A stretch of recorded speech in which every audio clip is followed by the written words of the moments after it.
Good morning, Knicks Nation. Today is Wednesday, the 23rd of June, 2021. I hope you're COVID free. I hope you're disease free.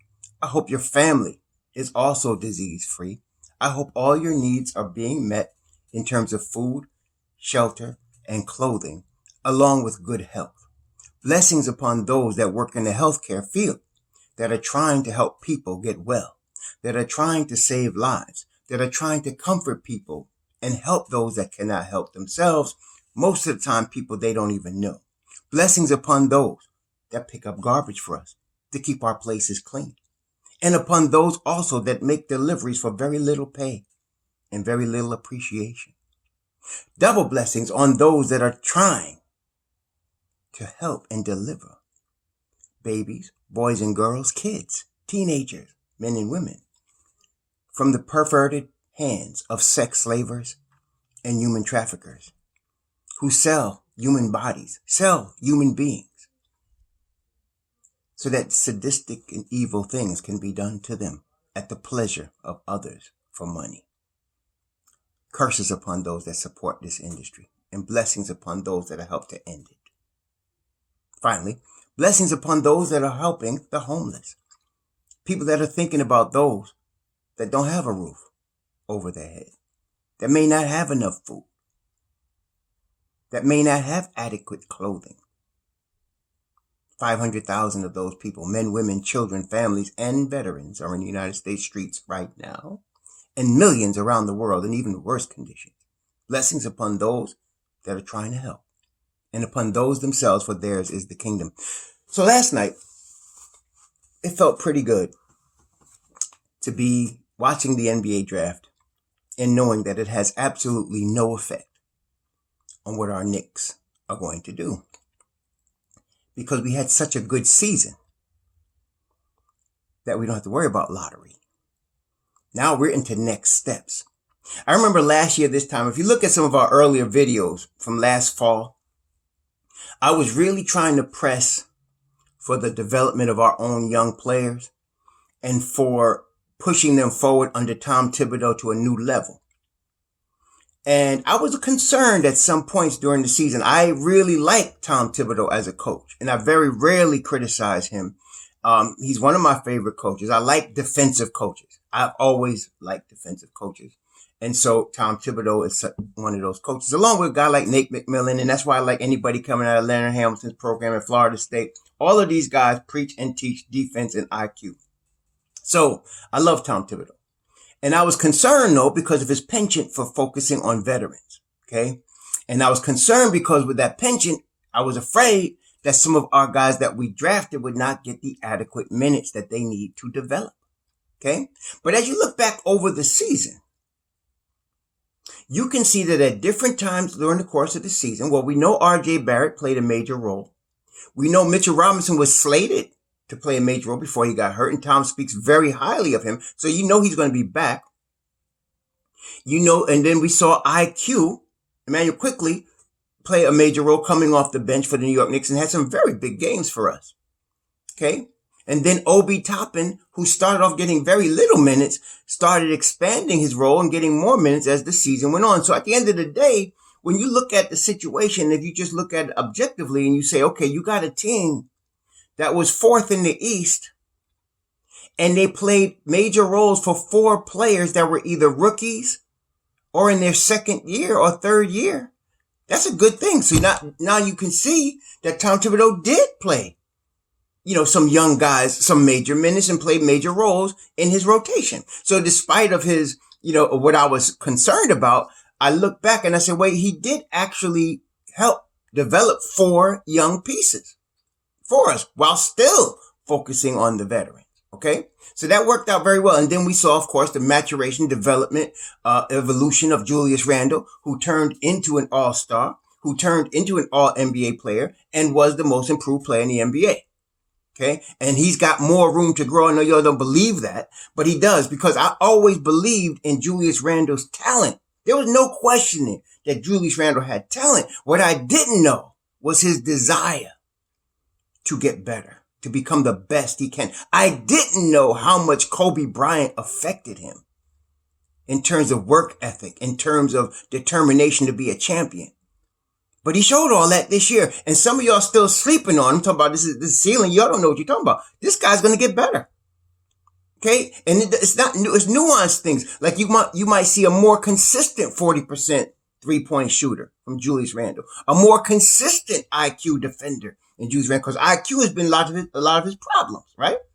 So, and then of course some of y'all tripping because you got exposed in the playoffs. Some of y'all too dramatic, man. This is his first playoff and the first team on new coach. Okay, so he's going to get better. He's going to learn from this. I remember when Kobe Bryant his team lost to Detroit in the finals. And he came away from that saying, I don't ever want to feel this way again. And from that point, Shaq ended up leaving the Lakers. And the Lakers decided to build around Kobe, and they end up going back to back again. You know, because he had that determination. Julius Randle's going to feel the same way. And some of y'all, somebody brought up, well, Atlanta was all in there for, look, let me tell you something about the Atlanta Hawks. They have continuity. See, some of y'all are so caught up in some of these fantasy stuff. You can't, there's basic stuff. Trae Young, Kevin Huerter, DeAndre Hunter, who else can I name? Kevin Huerter, DeAndre Hunter, Trae Young, Clint Capella, okay, John Collins, have all been on the same team for 3 seasons. 3 seasons. Julius Randle is just playing his second season with RJ Barrett, who's still developing at age 20 this past season. He playing his second season with Mitchell Robinson, who was hurt for a good portion of this season. This is the first time he's playing with Reggie Bullock, who's probably not going to be a starter coming up. It's the first time he's playing with Alec Burks. It's the first time he's playing with Derrick Rose. It's the first time he's playing with Emmanuel Quickley. It's the first time he's playing with Obi Toppin. And a new coach, in a new culture, in a new city. Y'all got to stop tripping. Ain't nobody got exposed. He's going to get better next season. So is RJ. Okay? Now, that being the case, I wanted to talk today about, I want to focus on free agency and I want to hit on the draft because, and let me start off on the lesser point, the draft. The reason I want to say this because I had planned to do only 2 more highlight videos on certain players that I think the Knicks should draft, but that has changed. I want to add a 3rd player. And I'm going to tell you who we're going to highlight and I'm going to tell you why. Sometimes, like usually, and I don't think it's just me, right? I think in general, if you can relate, generally speaking, as human beings, if you deal with enough other human beings, generally your first impressions are pretty on point with a person, right? I mean, I used to be in sales, not anymore, but I've met hundreds and hundreds of people, right? So generally my first impression is pretty accurate, generally. Now, there's exceptions, and I've definitely been wrong. And that's what I want to bring up here. In terms of basketball, I've coached and seen a lot of basketball over like 50 years, right? But, and so generally my first impressions are correct, but sometimes I'm wrong. Definitely. Okay. So for example, a lot of y'all was really, I had already looked at Sharif Cooper. Okay. And a lot of y'all was like, oh, Sharif Cooper, and a lot of mocks have us taking him at 19 or 21. My first impression was like, no, too short in terms of defense, no jump shot, no floater game, quick and good court vision, very good court vision, but not good enough in this draft with other players we have available to get for me to skip on some other players to get him. There's too many other players that are better. Okay. So I said, no, my first impression was no. So, but then some of y'all was tripping and some people y'all going back and forth with me about this Sharif Cooper. So I said, okay, let me look at him again. Let me take another look at some other videos, look at a couple of other things, study him. Okay. I did. And I said, no. Then some more y'all, and then I seen some more drafts just throw him at the Knicks like the Knicks gonna get him. So I said, let me look at him one more time. So yesterday I did. I said, let me go study this kid one more time very carefully. This time I looked at a video. I forgot which one, but I respect some of these guys when they do some of these breakdowns. And I see other things that they're not talking about, but I like to watch them. So I said, I'm going to watch. There was like a 12, 14-minute video. I'm going to look at it very closely, look at every move. And I said, hell no. Hell no. My first impression was right about Sharife Cooper. I don't want no parts of him. I don't want the Knicks taking him. Now, there's another player I looked at, Trey Mann, right, from Florida. My first impression was the kid has talent, but he's got shortcomings. My first impression was he needs to stay one more year at Florida. And if he stayed at Florida one more year, he'd be a lottery pick, like a top 5 next season. Okay? But then I said, let me take another look at him. So I took another look at him. And based on what I'm going to talk about today in terms of the Knicks free agency and the future plans, I think I like the kid. And I was wrong. My first impression, although I still think he could use another year at Florida, he could come out now. And he would be good on the Knicks. Okay? So you have Trey Mann, and then I already talked about Jared Springer, right? And we talked about Ayu DeSumo, right? I like both of those kids. And then I wanted to add a couple of other kids, Jalen Springer, who's also very young, but potential, very, as far as size, all-around game defensively. He's got a lot of good potential there. And I wanted to talk about who I think is probably one of the big sleepers of the draft is Trey Murphy III from Virginia. I think he's going to be a sleeper in this draft. One of them. There's going to be a number of them, a couple of, because I think this is a deep draft. And that's what I'm saying.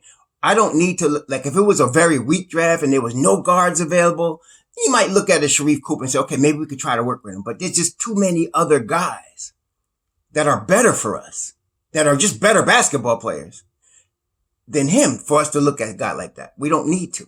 Okay. So I'm going to be doing some, stuff with Trey Murphy, Trey Mann, not Trey Murphy. I said Trey Murphy. Yeah, that is his name. Trey Murphy, Trey Mann, and Jalen Springer from Tennessee. We already talked. We talked about Ayo. I like Ayo. I like Jared Butler at the guard spot. I'm also taking I believe very strongly, unless the Knicks move up, they're going to take Chris Duarte, unless they move up. And that depends on the strategy. We're going to talk about that. But I think Duarte would be a guy that's going to be there in 19 or 21 who would probably come in and play in the rotation right away because of his age, because of his skill level. His fundamentals are totally sound, very sound. At age 24, you expect that. And they are. They're much more sound than some of the younger guys that are behind him, which means he'd be a little bit of ahead in that area. So I think they're going to take Duarte, and then there'll be another guy. So we'll talk about that. Now, free agency. Okay. The first no-brainer to me for the Knicks. So let's talk about the Knicks. We talked about the needs, right? We need a wing that can shoot and play defense. And we need a point guard that can shoot and play defense, right? We need those two things. The no-brainer is on the wing. Now, we talked about Kelly Oubre, right? And Kelly Oubre, I still like him as a player. But in terms of the Knicks this year, I think I've decided on Norman Powell. I think I like Norman Powell. He's about 6'3", so he's undersized for a wing. But he's got a 7-foot wingspan, and he's already shown he could guard 1 through 3. He could do that, even at 6'3". He's got enough athleticism and a 7-foot wingspan that he is a really, really good defender. We don't have to guess about that. He already is. Okay. He's a knockdown shooter. Okay. And he's an attack dog. He's not a playmaker per se in terms of setting other guys up. But you don't want that. We're not looking at him as a point guard. He's looking at him as an attack dog, a dude that could score, a dude that could defend. And I like him. So to me, I would make sure the Knicks, if I'm the Knicks, lock down Norman Powell. And I think they will. Unless Norman Powell himself does not want to come to New York, I think they're going to lock him down. And I'm thinking a ceiling for him in terms of salary. I'd like to get him in at $16 million. But in this market, with what we got going on, I can see him getting 18 from the Knicks. I can see him getting, and I don't want anybody more than 3 years. So I'm talking 3 years, $54 million. If you want to do a fourth year, it'll be a team option. But 3 years, $54 million for Norman Powell. I think that's like, let's just knock that out and get that done. You slide him right in there next to RJ on the wing, and we're good right there. You got a shooter, a knockdown shooter, a defender, an attack dog, a guy that can come off the dribble, which he can, a guy with championship pedigree who's already got a ring, right? So you want all of that on your team with these young guys and all that. So that's number one knockout, Norman Powell, done. Okay. Now the point guard. That's the big question, right? So let me tell you. I'm going to tell you what I think the Knicks should do. I'm going to tell you what makes sense for them, but I'm going to tell you what also I think they probably will do, which is not what I'm going to suggest. Okay? When you remember last year, and we were talking about the possible free agents for the Knicks, and it came down to really two wing players that a lot of us liked. I really was high on two wing players. Bogdanovich was my one, and then I wanted the kid from Florida State, Malik Beasley, as my 1A. I like both of those guys, right? I was concerned with how much money the Knicks might spend on them. And as it turned out, Bogdanovich got $70 million and over, I think it was 4 years, $70 million from Atlanta. And Malik Beasley got like $60 million from Minnesota. Like 4 years, $60 million. I thought those were good numbers. I thought Bogdanovich might have been a little high, but now looking at how he's performing now, he's actually, that's the right number for him. But I was glad at the time the Knicks didn't pay $70 million for him. I was a little disappointed. I thought Malik would be worth 60, and I thought we should try to go get him, even give him a little more. I really like Malik Beasley. See, a lot of y'all say he's got, issues mentally, and I'm not going to fight with you and say, I mean, the record is what it is, right? He's been arrested, blah, blah, blah, blah, blah. But I've worked with people for many, many years, from different backgrounds. We had a prison ministry that we ran for 5 straight years. And so I've seen a lot of guys. I'm not saying Malik Beasley is a prison guy. I'm just saying I've seen a lot of guys with troubled backgrounds. And there's some guys that are redeemable. Malik is one of those guys. Behind all that tough stuff, there's really a good kid there. I see it. Okay. And so he just needs the right people around him, the right environment. Now, I wish we still had Woodson. This would be a guy that would respond positively to Woodson. But anyway, we didn't get it. Okay. But that's why I liked Malik, and his talent is undeniable. Okay. So I liked Malik, but, we didn't spend the money. So now the Knicks ended the season and came in the 4th seed with probably one of the lowest payrolls in the NBA, right? Which is a tremendous situation. But at some point, right, you're going to spend the money you're saving it for something, right? It's not like you get points for just holding on to a lot of money, right? You got to turn it into talent at some point. So now everybody understands that in 2022, there's going to be some big names hitting the free agent market in 2022. Okay, big names, right? We talk about Zach LaVine, Kawhi Leonard. There's going to be some big names hitting the free agent market in 2022. So we have a choice. We could try to get players now and use up the cap money, or we could wait and go cheaper this year and save something for next year, right? So, and how do you do that? Well, you get players that you can trade for next year, or that's on short-term deals, right? That's what you do. So that being the case, you got a couple of ways you can go. I would suggest we go cheap this year. I would suggest we get Norman Powell, let's say $18 million, and then go get Devontae Graham for a short-term deal, a 3-year deal for $36 million. And why do I say Devontae Graham? I've watched his career. I remember him at Kansas. I watched his career, and he exploded onto the scene his second year. Like, I wasn't expecting much from him. I didn't even pay too much attention in his first year in Charlotte. But his second year, when for whatever reason they gave him the basketball and said, "You're our guy. You're our point guard." Him and Rozier. Okay. And he scored 18 a game. He dished out like almost 8 assists a game. He hit game winners. He dropped 40 on the team. See, I take notice when in the heat of a game, a tightly contested game, somebody drops 40 in the NBA. That's, you could, That's pretty good. Okay. And so they lost the game. They were outmanned, but he dropped 40. He had them in the game. I think it went overtime. Okay. And then he beat the Knicks on a 3, if y'all recall, at the Garden. This year he was hurt a lot. Now this is a strange year, so I kind of give discounts to players, some players, on this year if they previously didn't have that. So in his second year when he played all 63 games. In 2019, 2020, he played all 63 games. This year he was hurt a lot. But he was coming off the bench. It was a more intense season this year, shortened training camp and more intense, which lends itself to injuries. And so I give him a little bit of a pass for this year. So he's an attack dog. He's got the dog mentality for sure.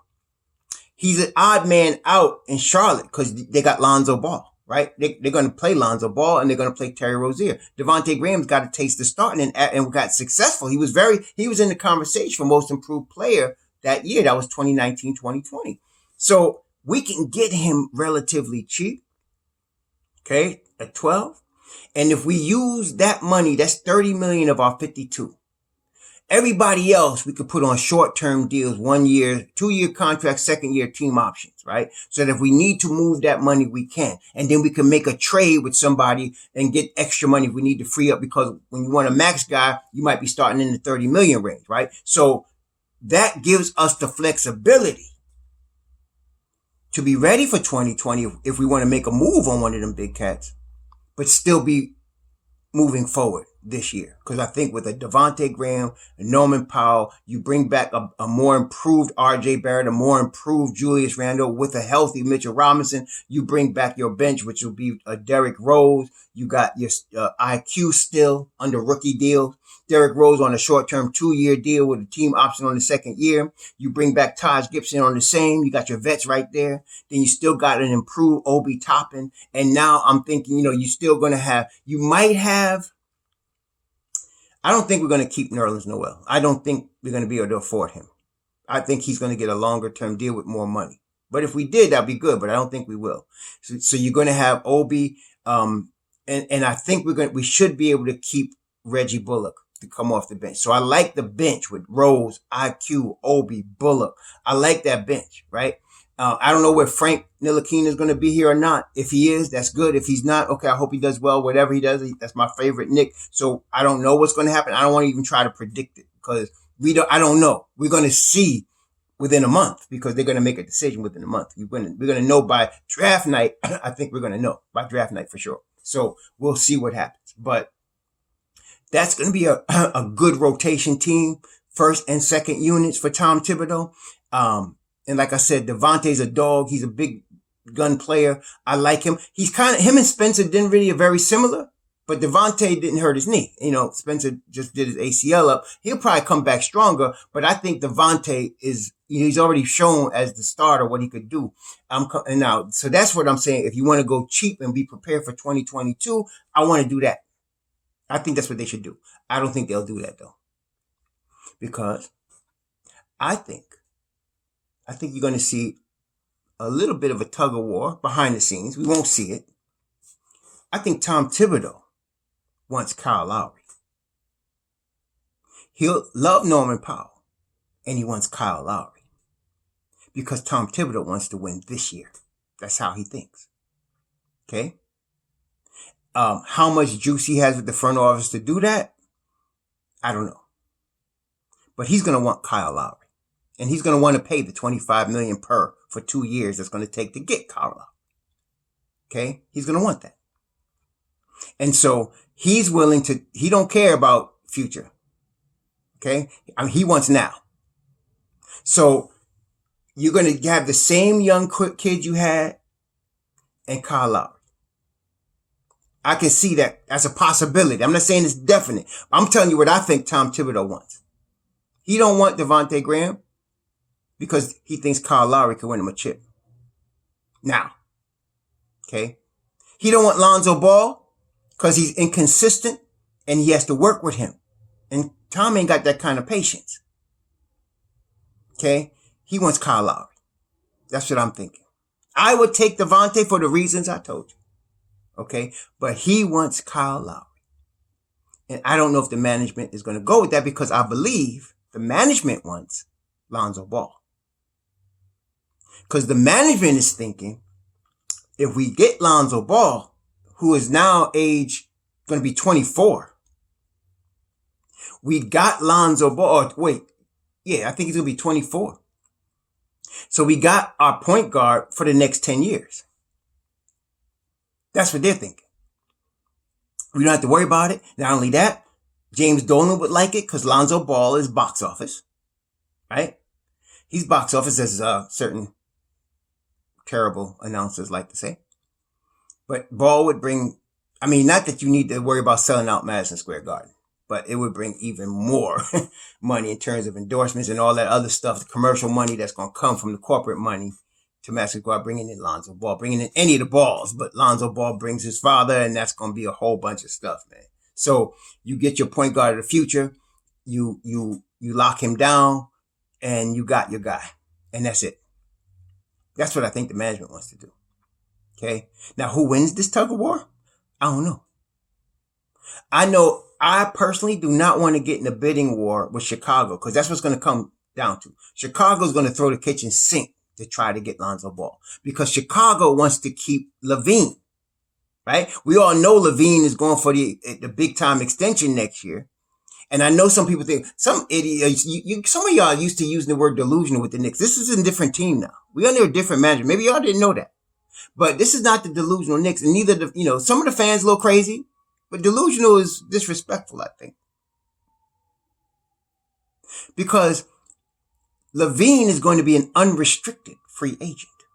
Now, I know what he said in the media, but there's been guys in the past that have said stuff just like that. And when it hit the fan, when it's time, they made a decision that y'all wouldn't like because they can go anywhere they want. So the Bulls are going to want to entice Mr. LaVine to stay with them, which is why they traded for Vucevic. And what they are missing is a top flight point guard. Kobe White is good, but he's not your top flight point guard. He's your Emmanuel Quickly coming off the bench. That's Kobe White.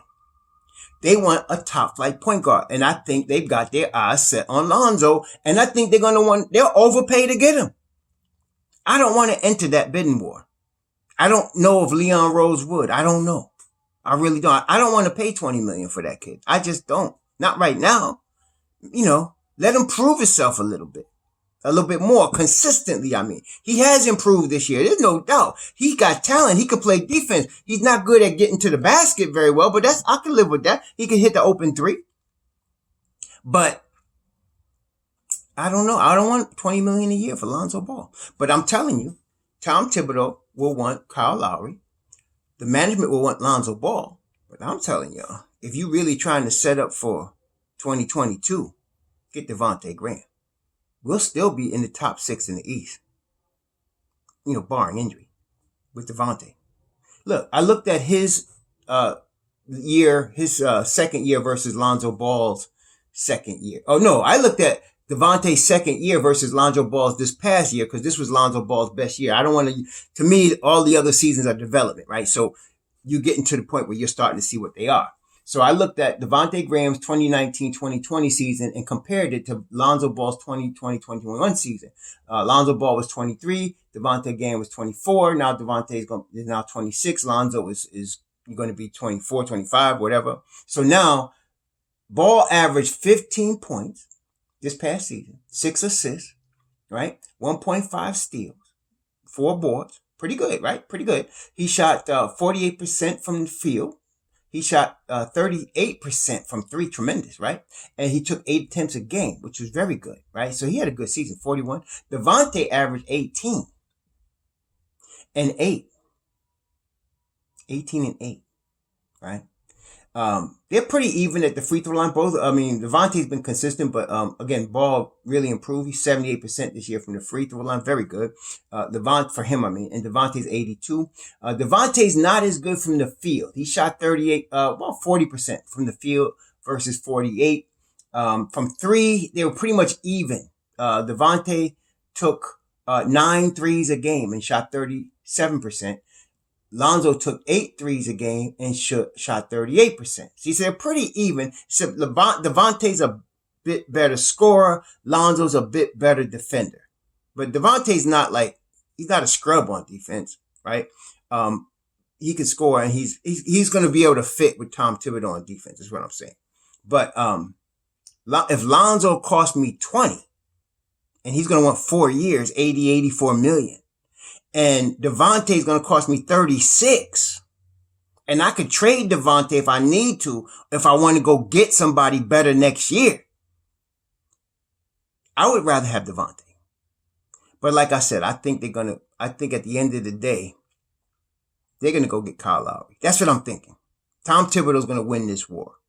And he wants to win now. Now, with that being the case, if they're going to go get Kyle Lowry and pay him this huge money, 50 million, whatever it is, it's going to be a minimum of 2 years, 50. It's going to be like that. It could be 2 years, 55, 60. It's going to be a lot of money. All right. So if they go that route, they're committed to Kyle Lowry for 2 years. Okay. That's what I'm thinking. Okay. That being the case, what that does as far as our draft plans is at this point, we get a point guard that we can groom over the 2 years that we're going to have Kyle Lowry as our point guard, right? So we get a point guard that we can groom. And there are a number of them that will fit that mold. Like I mentioned Trey Mann. I mentioned Jared Butler, Ayu Dosunmu, Jaden Springer. You have any of those 4 guys. And the good thing is that you got 4 that you can possibly get at 19 or 21, along with your Chris Duarte. So that situation allows us to groom a guy for 2 years. Let him get some G League minutes to get some reps, develop him with the coaching staff, bring him up once in a while, put him in the game for a couple minutes, and let him develop while you making your deep playoff run with Kyle Lowry and getting this kid prepared to step in as the heir apparent. That's what I'm thinking. So what I say is they go get Devontae Graham and save some money, and then next year come back and go look at one of these big fish in 2022 while still moving forward. I think, though, they're going to sign Kyle Lowry. And I think like I said, Norman Powell's a no-brainer. You get Norman Powell, you get Kyle Lowry. At that point, they're going to have to make decisions because they'll be close to their cap space. Now, there's 2 things we have to talk about in terms of cap space. There's cap space, there's cap, and then there's luxury tax, right? So those are 2 different things. So in other words, you got a cap. What's the cap? Let me see here. I think the cap is 112 or 116. I'm going to find out right now. But you got cap, and teams can go over the cap, okay? But you don't want the luxury tax, right? Unless you're trying to get a championship. If you're in championship mode, you don't care about the luxury tax. You going all in at that point, like Golden State does, right? Golden State has gone all in because of Thompson, Curry, and Draymond Green, and now they've gotten some other players. They're going all in, so they're in luxury tax, and they don't care because they're trying to get another chip, and they already got like 3, right? So they want another one. We're not there, so but we could go over cap. So the cap is 109. I'm looking at it here. Maybe this is wrong, but it says 109. The luxury tax is 132. Okay. So we have 52 million under the cap. But when you add the luxury tax, let's say we wanted to spend, you can go 80 million, right? You can use 80. So now we got to make decisions, because if we go get a Kyle Lowry and a Norman Powell, okay, you got your squad. You got a nice front 5, but now you got to decide on a Reggie Bullock. You got to decide on a Derrick Rose. You got to decide on a Taj Gibson. Okay. You got to make decisions there. You don't have to decide on IQ or Obi. They're locked in, right? But you got to decide on these other guys. You got to decide what you're going to do. Now, it's not going to cost that much over the cap to get these guys. I don't think, because I think you can get them all on short term, two-year deal, all 3 of them. I mean, if you want Taj, Bullock, and Rose, the short term, 2-year deals. That's it, done. You're probably gonna have to pay an average of $8 million a year for each guy. 2 years, $16 million. Second year, team options, right? That's 24 million you're using right there. So that would get you, when you do a Lowry at 25 and you do a Powell at 18, that's 43. You got 9 plus another, say, 30, right? So you got 39. You could get these 3 guys. You still good. You can, move over next year and you can flush them away. You could, I say flush them. Sorry. That's a bad term. You could trade them away in exchange for a big fish next year with Devontae Graham if you wanted to. They're all tradable pieces at numbers that can be moved, right? You can not exercise their options. You can trade a couple of guys. You could do that. You can make room for a max player if you want that next year. But that's what I'm saying. But that's where we're at. So at the end of the day, let me just review. I think the Knicks are going to end up picking Kyle Lowry. I think they better sign Norman Powell because he's going to be available. He's better as a shooter than Oubre. He's got championship pedigree. He's in his prime. Get this guy for 3 years, 54 million, 4th year as a team option. So it's going to be 4 years, 72 with the 4th year as a team option. I would do that, on the max, on that highest level for Norman Powell. And I think we'll get him at that number. They're going to take Lowry. Lowry's going to be 2 years, 50 million guaranteed.